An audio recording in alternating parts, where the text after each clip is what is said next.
Iya, 4 ya. Iya, Ustaz. ya, betul.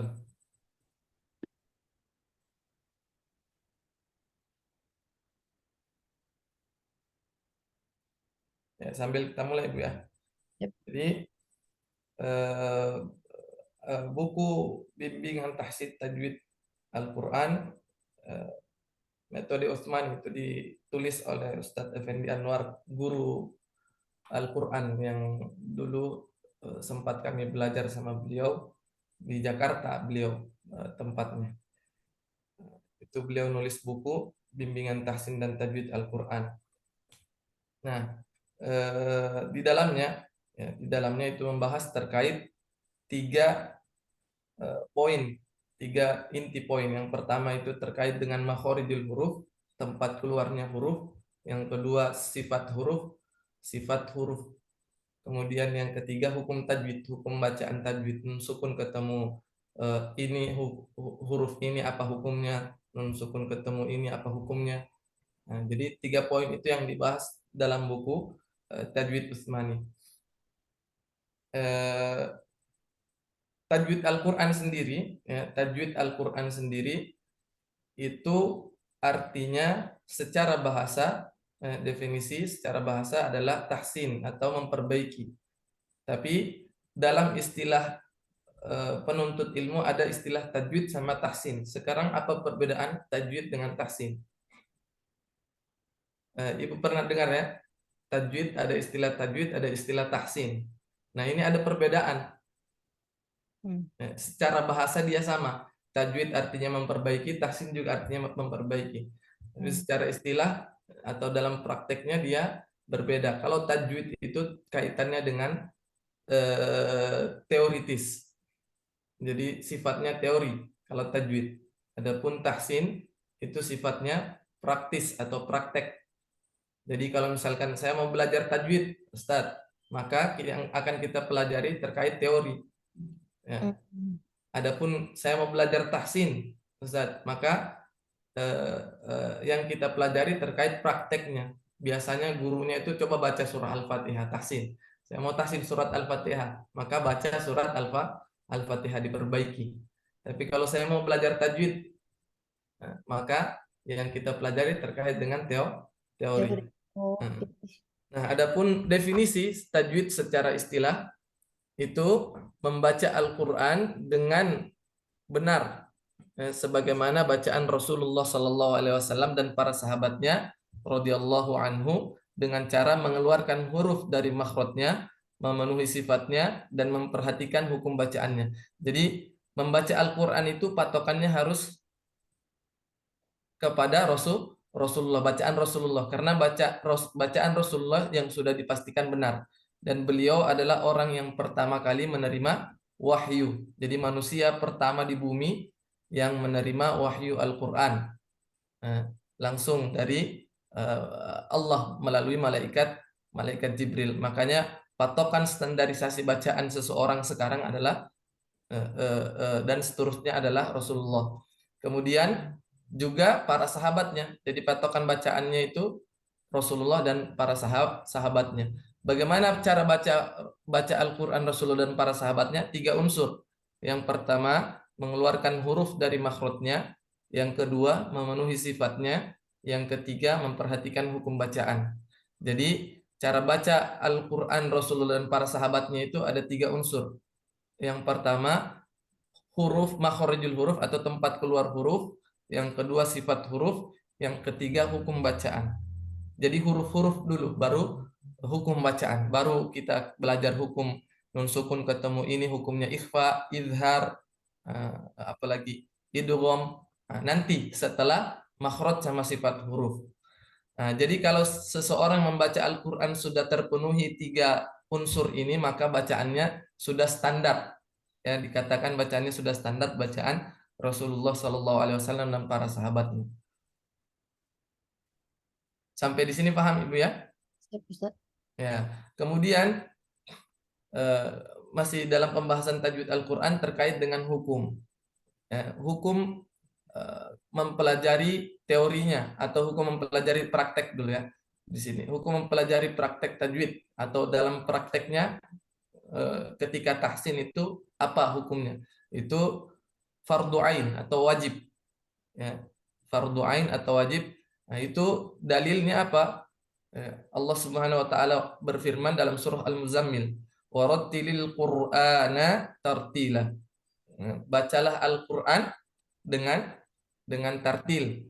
Jadi tartil di sini kalau kita lihat di mushaf terjemah Indonesia artinya tartil, nggak ada arti Indonesianya. Padahal tartil itu masih bahasa Arab. Jadi bacalah Al-Quran dengan tartil itu harusnya arti yang paling tepat itu optimal, bacanya optimal atau maksimal, tajwid maksimal. Ya. Bacalah Al-Quran atau kalau dalam bahasa Arab kita buka tafsir yang tulisannya bahasa Arab, para ulama menerjemahkan tartila itu artinya tajwidul huruf wa ma'rifatul wuquf, mentajwidkan setiap huruf dari Al-Quran dan berhenti dan wakaf dan tidaknya itu harus benar. Nah, jadi intinya ketika kita baca Al-Quran itu harus menggunakan cara baca tajwid yang benar. Ya. Kemudian Rasulullah Sallallahu Alaihi Wasallam juga bersabda terkait wajibnya membaca Al-Quran dengan hukum tajwid yang benar, cara baca yang benar. Beliau bersabda, "Zayyinul Qur'ana bi aswatikum." Hiasilah Al-Quran dengan suara kalian. Maksudnya apa? Dengan tajwid, dengan hukum bacaan, cara baca yang benar. Kemudian juga perkataan para ulama, di antaranya Al-Imam Ibnul Jazari. Kata beliau, "Wal akhdhu bit tajwid hatmul lazim, man lam yusahhihil Qur'ana athim, li'annahu bihil ilahu anzala wa hakadha minhu ilaina wasal." Jadi kata beliau, ini Al-Imam Ibnul Jazari ini beliau ulama di bidang Al-Quran. Kata beliau, membaca Al-Quran dengan tajwid itu hukumnya wajib. Siapa yang membaca Al-Quran tidak menggunakan hukum tajwid, maka asim berdosa. Li'annahu bihil ilahu anzala. Kenapa berdosa? Kata beliau, karena Allah Subhanahu wa taala menurunkan Al-Quran dengan cara bacanya, dengan tajwidnya. Wa hakadha minhu ilaina wasala. Dan demikian pula Al-Quran itu sampai kepada kita. Jadi Allah mewahyukan melalui malaikat Jibril kepada Nabi Shallallahu Alaihi Wasallam dengan cara bacanya. Kemudian Nabi mengajarkan kepada para sahabat juga dengan cara bacanya. Sahabat mengajarkan kepada tabi'in dengan cara bacanya. Tabi'in mengajarkan pada atba'ut tabi'in dan seterusnya sampai kepada kita itu Al-Quran dengan cara bacanya. Nah, jadi kata beliau, maka itulah yang menyebabkan wajibnya seseorang membaca Al-Quran dengan tajwid. Dan kalau dia tidak baca Al-Quran dengan tajwid atau sengaja membaca Al-Quran tidak dengan menggunakan tajwid, maka kata beliau asim atau berdosa. Ya. Kemudian bagaimana kalau hukum mempelajari teorinya? Mempelajari teori, memperdalam teori. Nah, itu fardu kifayah, hukumnya fardu kifayah. Hukumnya tidak wajib gitu ya, tidak sama seperti kita membaca. Kalau kita memperdalam teori tajwid itu khusus bagi penuntut ilmu di bidang Al-Qur'an gitu. Nah, kita kalau misalkan kita sebagai orang awam ya, yang penting prakteknya itu standar gitu aja. Adapun teorinya fardu kifayah, memperdalami teori itu fardu kifayah. Kemudian adapun keutamaan orang yang senantiasa berinteraksi dengan Al-Qur'an itu disebutkan di sini beberapa. Disebutkan beberapa, ada 5 yang disebutkan ya. Orang yang berinteraksi dengan Al-Qur'an, keutamaannya apa saja? Yang pertama, memberi syafaat pada hari kiamat. Jadi orang yang senantiasa interaksi dengan Al-Qur'an di dunianya, maka Al-Qur'an akan memberikan syafaat di hari kiamat. Nabi Shallallahu Alaihi Wasallam bersabda, "Iqra'ul Qur'ana fa innahu ya'ti yaumal qiyamati syafi'an li ashabihi." Bacalah Al-Qur'an, kata Nabi Shallallahu Alaihi Wasallam, interaksilah dengan Al-Qur'an. Iqra'ul Qur'an fa innahu ya'ti yaumal qiyamah. Sesungguhnya Al-Qur'an itu akan datang pada hari kiamat syafi'an, memberi syafaat li ashabihi kepada pembacanya. Jadi pada hari kiamat Al-Quran dia akan bersaksi kepada orang yang sering membacanya. Makanya kalau dulu kami belajar itu Ibu, disarankan sama guru itu ketika membaca Al-Quran, itu aja Al-Qurannya. Satu aja itu. Jangan ganti-ganti.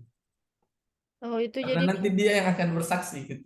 oh, jadi misalnya kalau saya udah pakai ini Ustadz, pakai itu terus gitu. Iya, itu terus. Masya Allah. Nanti dia yang akan bersaksi. Jadi kalau dulu kami ngaji itu begitu. Jadi Al-Quran meskipun rusak-rusak tapi nanti dia yang akan bersaksi. Karena dipakai ya, kita pakai terus gitu ya, buka-buka terus. Biasanya sampai ada yang sobek, covernya terbuka. Nah, kata guru kami udah nggak apa-apa, itu aja diperbaiki, covernya diperbaiki, ditempel ulang, dirawat, jadi dipakai terus, itu terus yang dipeluk. Karena nanti dia yang akan menorong ashabnya. Ashab itu artinya li ashabihi itu orang yang betul-betul menjaga, berinteraksi dengan Al-Quran. Jadi dia akan memberi syafaat. Nah, kemudian yang kedua merupakan amal soleh. Membaca Al-Quran tentu merupakan amal soleh terbaik. Kata Nabi Shallallahu Alaihi Wasallam, khairukum man ta'allamal Qur'ana wa 'allamahu. Sebaik-baik kalian adalah orang yang belajar Al-Quran dan mengajarkannya. Jadi kita belajar sembari mengajarkan, tentu kepada anak-anak yang paling terdekatnya, anak-anak, saudara, supaya dia juga mendapat pahala terbaik. Jadi pahala terbaik pahala membaca Al-Quran, karena Nabi sendiri yang sabdakan, khairukum, sebaik-baik kalian adalah yang belajar Al-Quran dan mengajarkannya. Kemudian yang ketiga, mendapat derajat yang tertinggi. Nah, ini kata Nabi, alladzi yaqra'ul Qur'ana wa huwa mahirun bihi ma'as safaratil kiramil barrah. Jadi yang orang yang membaca Al-Quran dengan mahir, maka dia diliputi kehidupannya oleh malaikat yang mulia lagi taat. Kemudian yang kelima, yang keempat, mendapat sakinah dan rahmat. Ya. Nabi Shallallahu Alaihi Wasallam bersabda, "Majtama'a qaumun fi baitin min buyutillahi yatluna kitaballahi wa yatadarasunahu bainahum illa nazalat alaihimus sakinah wa ghasyiyatuhumur rahmah wa haffathumul malaikah wa dzakarahumullahu fi man indah."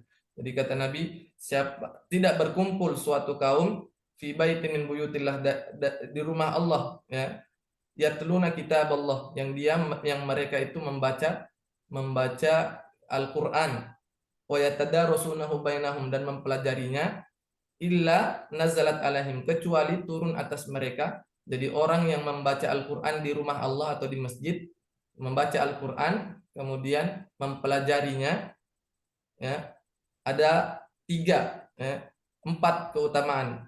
Yang pertama, nazalat alaihimus sakinah, turun atas mereka ketenangan. Wasyiathumur rahmah, kemudian kata Nabi, akan dilimpahkan rahmat Allah kepadanya. Wahaffathumul malaikah, kemudian malaikat akan menaunginya. Kemudian wa dzakarahumullahu fiman indah, kemudian Allah sanjung-sanjung namanya di hadapan para malaikat yang ada di sisi. Ini keutamaan orang yang bermajelis ilmu, yang belajar gitu ya. Ya mudah-mudahan kita juga termasuk, karena kita bermajelis ilmu membahas terkait dengan Al-Quran. Kemudian yang terakhir itu mendapat sebaik-baik anugerah Allah gitu ya, mendapat sebaik-baik anugerah Allah. Itu hadisnya, man syaghalahul Quran wa dzikri an mas'alati a'taituhu afdhala ma u'tis sa'ilin wa fadlu kalamillahi ala sa'iril kalam ka fadlillahi ala khalqih. Barang siapa yang disibukkan dengan Al-Quran dan berzikir karena memintaku, maka aku akan berikan sebaik-baik pemberianku kepada orang yang meminta, dan kelebihan kalam Allah Subhanahu wa taala atas kalam lain seperti kelebihan Allah atas makhluknya. Nah, jadi itu diantara kelebihan atau keutamaan orang yang berinteraksi dengan Al-Quran. Ya, sampai di sini dulu mungkin Ibu ya. Ya, Kalau Ustadz. ada yang mau ditanyakan sebelum kita tutup. Berarti kita ini lebih, kalau berarti bukan yang teorinya ya Ustadz ya, kita prakteknya aja ya. Oh, prakteknya boleh. Ya, Pra- jadi Langsung prakteknya. Kalau prakteknya tahsinnya berarti kita mulai dari surah. oh, per surah gitu ya Ustadz. eh, Ya. Surah dari depan berarti Ibu ya. Prakteknya dari Al-Fatihah ke Al-Baqarah gitu. Oh, kalau praktek tahsin gitu ya Ustadz. Mm. Kalau tahsinnya kan ibunya kan sudah di Al-Qur'an ya, sudah bisa baca Al-Qur'an. Jadi kalau tahsin, kalau sudah bisa baca Al-Qur'an langsung ke Al-Qur'an. Tapi kalau belum nanti kita kasih buku Utsmani. Oh, Ada bukunya khusus bagi yang belum bisa baca Al-Qur'an. Ibunya kan sudah bisa baca Qur'an. ya alhamdulillah. Mm. Ya Jadi siapa? kalau untuk tahsinnya kita mulai dari surah Al-Fatihah dari depan. Kalau tahfiznya kita dari belakang kan. Ya siap. Kalau tahsinnya dari depan. Siap Ustaz. Ya, insya Allah di eh, pertemuan berikutnya Ibu ya. Ini Ya. sebagai mukaddimah saja untuk tajwidnya gitu. Ini hukum-hukumnya yang lainnya ada di itu juga ya Ustaz? Ya, ada di sini nanti setelah pembahasan pembukaan mukaddimah atau pendahuluannya, baru nanti ke makhorijul huruf, kemudian sifat huruf sama hukum tajwidnya. Hmm. Ah, itu tempat keluarnya huruf. Hmm. Nah, jadi di situ ada semua hurufnya. Jadi huruf hijaiyah dari awal sampai dari alif sampai dengan ya itu semua ada tempat keluarnya. Jadi kalau misalkan ibunya susah bedakan sin dengan shin, kalau nanti sudah tahu teorinya, Ya. nah itu nanti sudah paham teorinya, prakteknya juga sudah dibiasakan, itu nanti kalau ngaji sudah nggak bisa, sulit untuk salah. Jadi Ya. orang yang paham teori ya, ketika mengaji dipraktekkan maka dia sulit untuk salah. Berarti lebih baik kita belajar teori dulu Ustaz, apa gimana? Sekaligus praktek ya? Iya, jadi nanti berarti ada tahfiz, ada tajwid, ada tahsinnya gitu. Kita bagi aja sampai waktunya habis gitu, memanfaatkan waktu. Ya. Makasih banyak Ustaz. Ya, Ya. baik, makasih banyak Ibu. Barakallahu fikum. Ya. Semoga kita apa yang kita pelajari bermanfaat gitu ya di dunia dan akhirat. Allahumma anfa'na bima 'allamtana wa 'allimna ma yanfa'una warzuqna uluman tanfa'una fid dini wad dunya wal akhirah. Subhanakallahumma wa bihamdika asyhadu an la ilaha illa anta astaghfiruka wa atubu ilaik. Ya, makasih banyak Ibu.